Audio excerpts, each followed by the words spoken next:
Alhamdulillah. Comment être riche? Comment acquérir la richesse matérielle, la richesse financière? Je vais te donner des clés. Wallahi wa Rabbil Kaaba. Si tu les saisis, si tu les comprends, si tu vis avec ces clés, tu les mets en application, tu seras riche, Inch'Allah Ta'ala.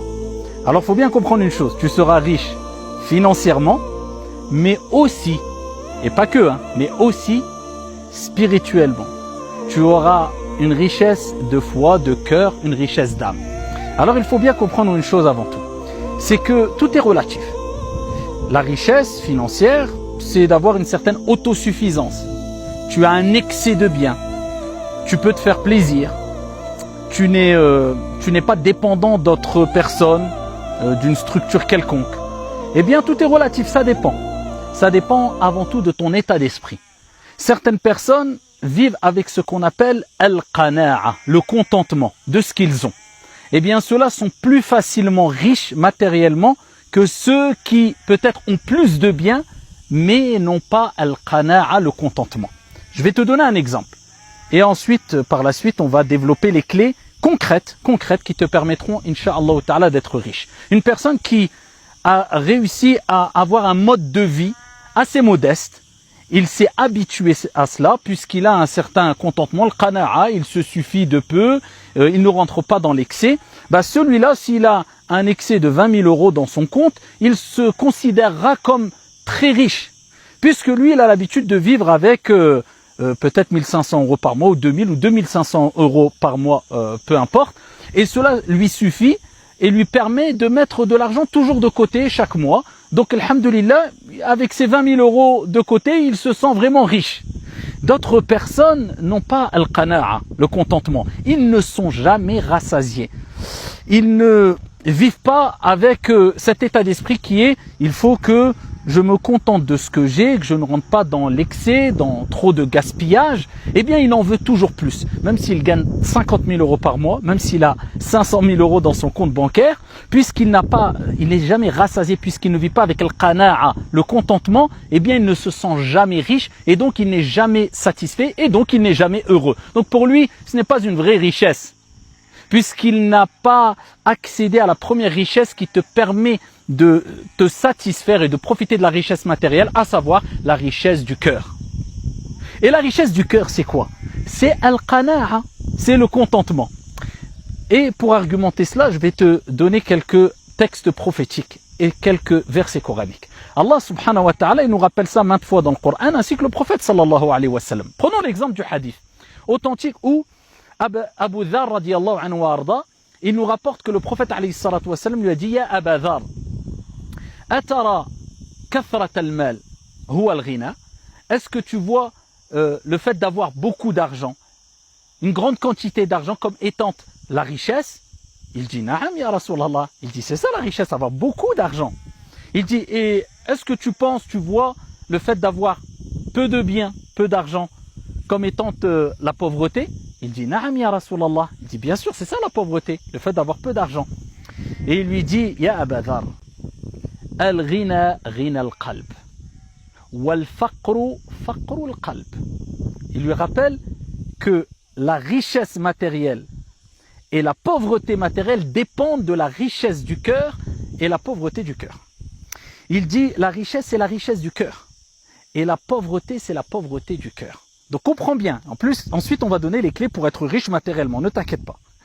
Alors, là tu comprends déjà qu'il est indispensable d'avoir cette richesse du cœur, cette richesse d'âme, pour pouvoir profiter de cette richesse matérielle et voir ce que tu as entre les mains, comme bien, comme matériel, comme argent, comme une réelle richesse, et profiter en étant rassasié avec un contentement, sans vouloir toujours plus et sans tomber dans un excès qui ne te rendra jamais satisfait. Pour argumenter encore cela, un hadith extraordinaire rapporté par Ibn Majah. Le prophète sallallahu alayhi wa sallam a dit: celui qui fait de sa vie d'ici-bas son principal objectif, son principal but à atteindre, Allah subhanahu wa ta'ala mettra le désordre dans ses affaires. Il va éparpiller ses affaires. Et on voit des gens aujourd'hui ils ne savent plus où mettre de la tête. Ça marche bien leur commerce, leur affaire fonctionne très bien, mais il ne sait plus où mettre de la tête et il est perdu, il n'a plus de temps, ni pour lui, ni pour sa famille, a fortiori, encore moins pour la religion. Pourquoi? Parce qu'Allah Azza wa Jalla a dispersé ses affaires. C'est la base pour être riche, c'est de comprendre ce hadith-là. Celui qui fait de cette vie d'ici-bas son principal souci, son principal objectif à atteindre, Allah va mettre du désordre dans ses affaires. Et il ne trouvera devant lui que la pauvreté al-faqr. Tu vas t'épuiser, tu vas te fatiguer, tu vas penser que ça marche, mais devant toi tu ne verras que pauvreté. Pourquoi? Parce que tu en voudras encore plus, donc tu n'es pas satisfait, donc quelque part même si tu as beaucoup d'argent, tu n'es pas riche. Vous comprenez le rapport avec al-qana'a, le contentement? Il faut bien saisir ce sujet-là. Et il ne verra devant lui que la pauvreté et il ne trouvera, il n'acquérera que ce qui lui a été prédestiné dans tous les cas. Dans tous les cas, fatigue-toi ou pas, tu n'auras que ce qui a été prédestiné, écrit pour toi. Ton risque, il est déjà écrit, mais tu dois agir. Bien sûr, comme le prophète alayhi salatu wassalam l'a dit. Et il dit, quant à celui qui fait de son principal souci à l'au-delà, eh bien, Allah réunira ses affaires. Allah arrangera ses affaires. Allah lui facilitera ses affaires. Il sera discipliné, ordonné, ça sera carré. Il donnera du temps à chaque chose, sans excès, et il donnera son droit à chaque chose. Le droit pour lui-même, le droit pour sa famille, le droit pour sa religion, le droit, etc. Allah va réunir ses affaires. Et écoute bien, et Allah va mettre al-qana'a, le contentement dans son cœur. Ah, c'est ce qui nous importe. Ah, vous voyez que la richesse matérielle passe par le contentement du cœur, l'apaisement. Allah va mettre le contentement dans son cœur. Et cette vie d'ici-bas viendra à lui, contrainte. Que tu le veuilles ou non, la vie d'ici-bas, c'est elle, ad-dunya, qui va venir à toi. Pas besoin de courir aveuglement, comme un fou furieux, qui ne pense qu'à et qui ne pense jamais à sa religion, en te fatiguant. Non, non, non, non, t'inquiète pas. Tu fais devancer l'au-delà, tu gardes les pieds sur terre, Allah va mettre le qana'a, le contentement dans ton cœur, et cette vie d'ici-bas, elle viendra à toi. Dunya, avec ses biens, viendront à toi. Donc si tu as déjà compris ça, écoute bien, tu as compris la première clé, la principale des clés, car c'est la base. Tu fais de cette dunya une option, et tu ne la mets pas de côté. Sois riche, il n'y a aucun problème. Puisque cette richesse-là, elle ne t'aura pas détourné de ton Seigneur et des actes d'adoration. Puisqu'elle ne sera pas rentrée dans ton cœur à tel point que tu deviennes aveugle. À partir de ce moment-là, tu seras reconnaissant envers ton Seigneur. Et le prophète alayhi salatu wassalam a dit, Allah est satisfait d'un riche. Ah, tu es riche, tu as beaucoup d'argent, tu as des belles voitures, tu as... Ok, mais reconnaissant. Là, tu seras reconnaissant. Puisque cette dunya ne sera pas dans ton cœur à tel point qu'elle te détourne de ton Seigneur, mais elle sera dans tes biens, dans tes poches plutôt, ou même dans ton cœur, mais sans excès. Elle ne te détournera pas de ton Seigneur. Bien au contraire, tu seras reconnaissant en donnant de l'argent, puisque tu auras réussi le test. En donnant aux pauvres, en aidant les gens, en faisant des actes d'adoration à travers ton argent, en rendant heureux les gens, puisque l'argent soit ne fait pas le bonheur, mais contribue au bonheur à partir du moment où tu l'utilises correctement. Donc première des choses, tu veux être riche, passe par la richesse du cœur. La richesse du cœur, c'est le contentement al-qana'a. À ce moment-là, Allah t'accordera les richesses matérielles. Tu fais de ton principal souci l'au-delà, pas la vie d'ici-bas. Deuxième des clés, réveille-toi tôt. Le prophète alayhi salatu wassalam a dit Bourika fi ummati ou li ummati fi bukuriha. Il a été béni pour ma communauté. Ça, c'est les clés, ça, c'est les causes. Il a été béni pour ma communauté, eh bien, la matinée. C'est-à-dire, ce que tu vas faire le matin, eh bien, te permettra d'acquérir une baraka, une bénédiction, que tu n'acquerras pas si tu fais ces activités-là dans l'après-midi, que tu le veuilles ou non. Alors, ne te dis pas, je me lève tard, parce que j'ai le temps l'après-midi, et ce que j'aurais pu faire le matin, je le ferai l'après-midi. Tu n'as pas compris le hadith. La bénédiction, al-baraka, elle est le matin, même si tu as le temps l'après-midi. Si tu veux le baraka, la bénédiction, ce qui te permettra de ressentir, de sentir, de profiter, de voir tes biens comme étant utiles et de profiter de tes biens, eh bien cherche la baraka. La baraka, elle est le matin, lève-toi tôt. Il faut se lever tôt comme le prophète alayhi salatu wassalam a dit. Ça, c'est la deuxième clé. La troisième clé, très importante. Le prophète sallallahu alayhi wa sallam, fi sahih, il nous dit que celui qui veut avoir, traduction du sens, des biens abondants, beaucoup d'argent, beaucoup de biens, et voir sa vie s'allonger, avoir une longue vie, qu'il maintienne les liens de parenté. Allah. Plus tu maintiendras et tu feras des efforts pour préserver, pour renforcer, pour protéger les liens de parenté, à travers ton bon comportement envers tes parents particulièrement, en les visitant et en faisant de cette visite, de cette relation, pas une corvée, pas une option, mais une priorité dans ta vie. Sois pas ingrat. Tes parents t'ont tout donné. C'est pas pour que aujourd'hui tu dises tiens, quand j'ai le temps le week-end, je les appelle. Non, non, ils font pas la manche tes parents. Hein. Non, non, ils font pas la manche. Tu leur dois tout à tes parents.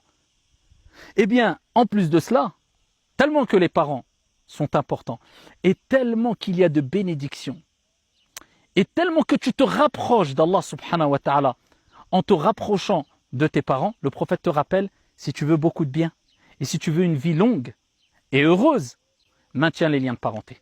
Quelle est ta relation avec tes parents? Tous les jours tu les appelles? Tu prends soin d'eux? Ne me dis pas oui, je leur envoie un virement de temps en temps, je leur donne de l'argent. Non, non, non, non. Le meilleur cadeau que tu peux donner à tes parents, c'est ta présence avec un sourire et un bon comportement. Continuons. Ça, c'était la troisième clé importante. Quatrième clé. At-tawakkul ala Allah azza wa jal. Place ta confiance en Allah subhanahu wa ta'ala. Et retiens bien cela. At-tawakkul ala al-asbab shirk. Placer sa confiance dans les causes, c'est du shirk. Tarkul asbab dalal. Et délaisser les causes, c'est un égarement. Non, non. Tu utilises les causes, les moyens, et tu places ta confiance en Allah subhanahu wa ta'ala. Le prophète sallallahu alayhi wa sallam, il dit, si vous placiez votre confiance en Allah subhanahu wa ta'ala comme il se doit, Allah vous accorderait votre subsistance comme il l'accorde à l'oiseau. L'oiseau, il part, il fait les causes. Il part à quel moment il dit le prophète? Le matin. Le ventre vide et rentre le soir rassasié. Donc place ta confiance en Dieu et ne désespère pas. Sache qu'Allah subhanahu wa ta'ala, il t'accordera ton risque, insha'Allah ta'ala. Tu dois placer ta confiance en le vivant, en le riche, al-ghani subhanahu wa ta'ala. Ça c'est extrêmement important, place ta confiance en Allah subhanahu wa ta'ala. Parmi les moyens aussi, c'est d'être honnête. Plus tu seras honnête, et cela montrera que tu es une personne qui place ta confiance en Allah azza wa jal et pas en les causes. Certaines personnes cachent des défauts.